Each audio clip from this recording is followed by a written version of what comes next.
আমাৰ ছাত্ৰ-ছাত্ৰীসকল আজি আমি দশম শ্ৰেণীৰ বিজ্ঞানৰ 1, 2 আৰু 3 মাৰ্কৰ প্ৰশ্ন আৰু উত্তৰসমূহক তোমালোকক বুজাই দিম। তোমালোকে এই প্ৰশ্ন আৰু উত্তৰসমূহ আগন্তুক SSLC পৰীক্ষাৰ বাবে চাই যাবা।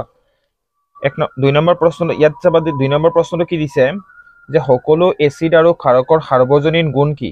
ইয়াৰ উত্তৰটো চাবা।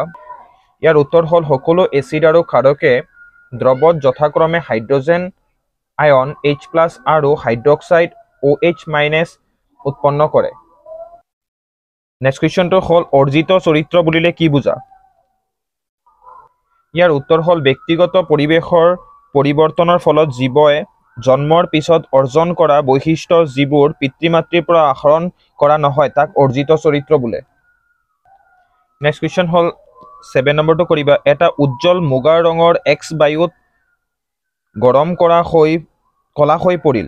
মৌল X আৰু উৎপন্ন হোৱা কলা ৰঙৰ যৌগটোৰ নাম লিখা। 7ৰ এনচাৰটো লিখিবা। ইয়াত মৌল Xৰ নাম হ'ব কপাৰ। ইয়াত চাবা কপাৰ প্লাছ অক্সিজেন তাপ প্ৰয়োগ কৰি পেলাই উৎপন্ন হ'ল কপাৰ অক্সাইড। কপাৰ অক্সাইড উৎপন্ন হোৱা বাবে মুগাৰ ৰং কলালৈ পৰিৱৰ্তন হৈছে। কুৱেশ্যন নম্বৰ 10 হ'ল চাবা এটা বৈদ্যুতিক জেনেৰেটৰৰ মূল নীতি লিখা। বৈদ্যুতিক জেনেৰেটৰ এটাৰ পৰা প্ৰত্যক্ষ প্ৰবাহ পাবৰ কাৰণে তুমি কি ব্যৱহাৰ কৰিবা?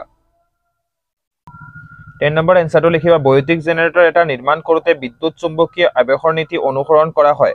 বৈদ্যুতিক জেনেৰেটৰৰ চৌম্বক ক্ষেত্ৰ এখনত যান্ত্ৰিক শক্তি প্ৰয়োগেৰে পৰিবাহী এডাল ঘূৰাই বৈদ্যুতিক শক্তি উৎপাদন কৰা হয়। প্ৰত্যক্ষ প্ৰবাহ পাবৰ বাবে এটা ফলা আঙুঠিৰ দৰে দিক পৰিৱৰ্তক ব্যৱহাৰ কৰিবই লাগিব।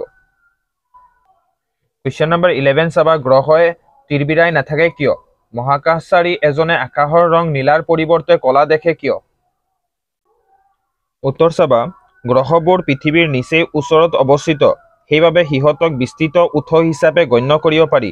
যদি আমি এটা গ্ৰহক পোহৰৰ বহুত বিন্দুৰ উৎসৰ সমষ্টি বুলি ধৰোঁ, তেন্তে সকলো বিন্দুৰ উৎসৰ পৰা আহি আমাৰ চকুত সুমোৱা পোহৰৰ পৰিৱৰ্তনৰ গড় মান 0 হ'ব আৰু ইয়েই তিৰবিৰণিৰ প্ৰভাৱ নস্যাৎ কৰে। মহাকাশত বায়ুমণ্ডল নথকাৰ বাবে পোহৰৰ বিক্ষেপণ বা প্ৰতিফলন একোৱেই নহয়। সেয়েহে মহাকাশচাৰী এজনে আকাশৰ ৰং নীলাৰ পৰিৱৰ্তে কলা দেখে। কুৱেশ্যন নম্বৰ 15 চাবা আয়নীয় যৌগৰ গলনাংক বেছি কিয়? ইলেক্ট্ৰন ফুট চিহ্নৰ সহায়ত ছডিয়াম অক্সাইডৰ গঠন দেখুওৱা। কুৱেশ্যন নম্বৰ 15ৰ এনচাৰটো চাবা আয়নীয় যৌগৰ আন্তঃআয়নীয় বিদ্যুৎস্থিতিয় বল অতি প্ৰবল। এই বল অতিক্ৰম কৰি আয়নবোৰৰ মাজৰ ব্যৱধান বৃদ্ধি কৰি অৱস্থাৰ পৰিৱৰ্তন কৰিবলৈ যথেষ্ট তাপশক্তিৰ প্ৰয়োজন। সেয়েহে আয়নীয় যৌগৰ গলনাংক বেছি। Na2O ৰ ইলেক্ট্ৰন ফুট চিহ্ন তোমালোকে অংকন কৰি ল'বা। কুৱেশ্যন নম্বৰ 17 চাবা প্ৰকৃতিত মুক্ত অৱস্থাত পোৱা দুবিধ ধাতুৰ নাম লিখা। মণিক আৰু আকৰিকৰ মাজত পাৰ্থক্য কি? তাপজাৰণ আৰু দগ্ধীকৰণৰ মাজত পাৰ্থক্য লিখা। নাইবা কাপোৰ ধোৱা ছ'ডাৰ ৰাসায়নিক নাম কি? এই ছ'ডাৰ প্ৰকৃতি কেনেকুৱা? ইয়াৰ দুটা ব্যৱহাৰ লিখা। 17ৰ উত্তৰটো চাবা প্ৰকৃতিত মুক্ত অৱস্থাত পোৱা দুবিধ ধাতু হ'ল গ'ল্ড আৰু প্লেটিনাম।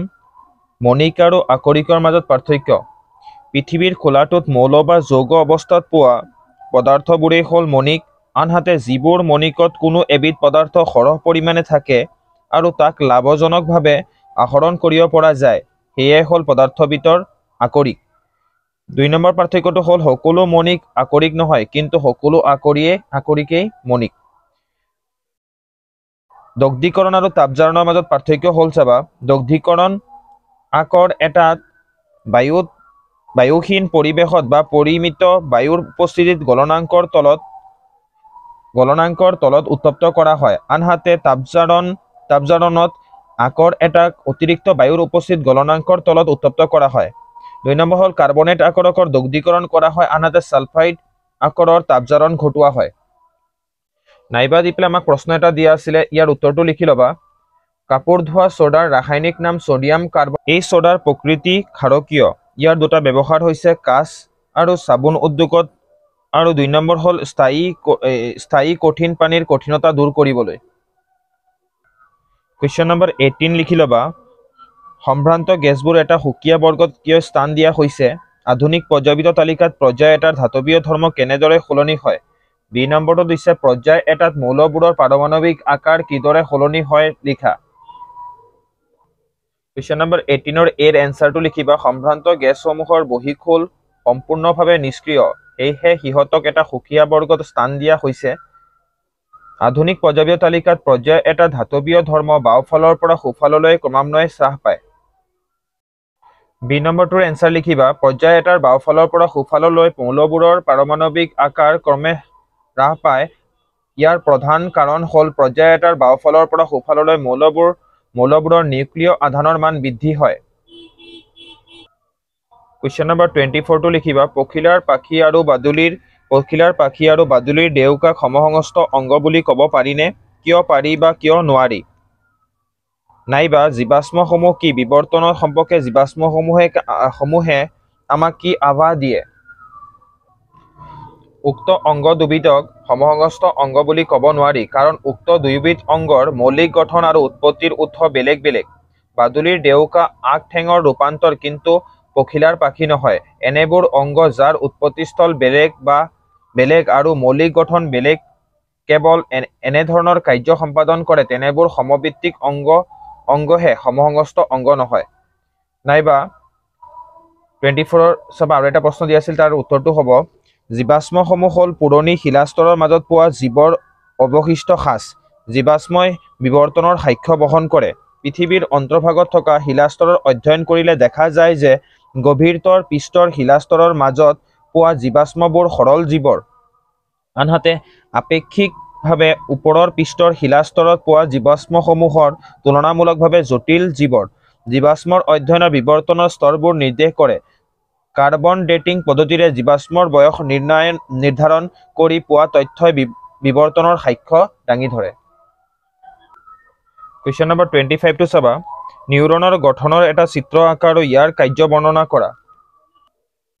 25টো চাবা। নিউৰনৰ গঠন চিত্ৰ দিয়া আছে, কাৰ্য চাবা।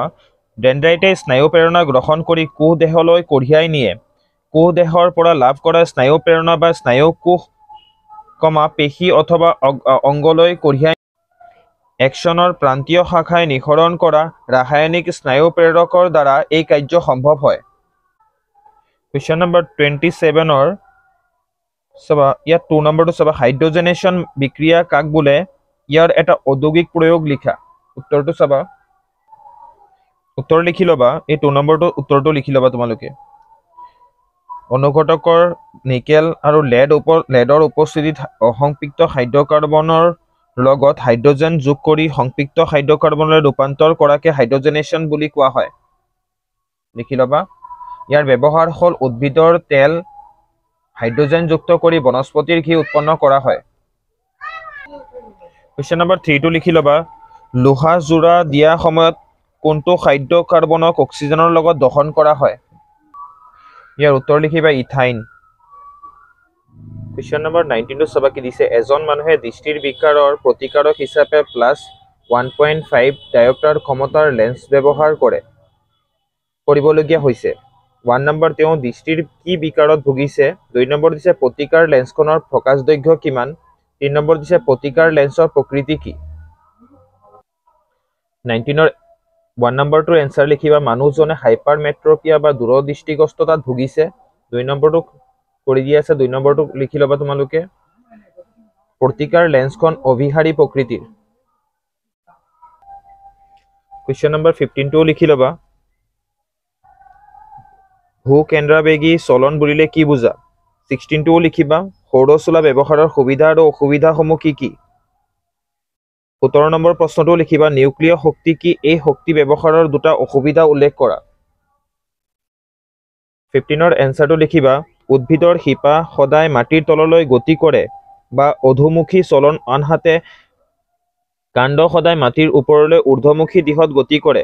কাণ্ড আৰু শিপাৰ ক্ৰমে ঊৰ্ধ্বমুখী আৰু অধোমুখী চলনক ভূকেন্দ্ৰাবেগী চলন বুলি কোৱা হয়। 16ৰ এনচাৰটো লিখিবা। সৌৰচুলা ব্যৱহাৰৰ সুবিধাসমূহ হ'ল ই প্ৰদূষণ সৃষ্টি নকৰে, ইয়াৰ তত্ত্বাৱধানৰ খৰচ নিচেই কম, 3 নম্বৰ পইণ্ট লিখিবা খাদ্য ধীৰ গতিতে ৰন্ধা যায় বাবে খাদ্যবস্তুৰ পুষ্টি অক্ষুণ্ণ থাকে।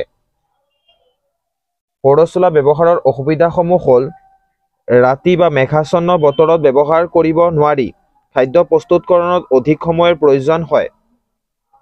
17 নম্বৰ প্ৰশ্নটোৰ উত্তৰটো লিখিবা নিউক্লিয় বিভংগন সংযোজনত প্ৰক্ৰিয়াত উৎপন্ন দ্ৰৱৰ উপৰিও প্ৰচুৰ পৰিমাণে শক্তি উৎপন্ন হয়। এই শক্তিক নিউক্লিয় শক্তি বুলি কোৱা হয়। এই শক্তি ব্যৱহাৰৰ দুটা অসুবিধা হ'ল এই প্ৰক্ৰিয়া বা এনে প্ৰকল্পত ব্যৱহাৰ হোৱা ইন্ধনৰ সংৰক্ষণ আৰু নিষ্কাশন সহজসাধ্য নহয়। নিউক্লিয় আৱৰ্জনা অতি ক্ষতিকাৰক।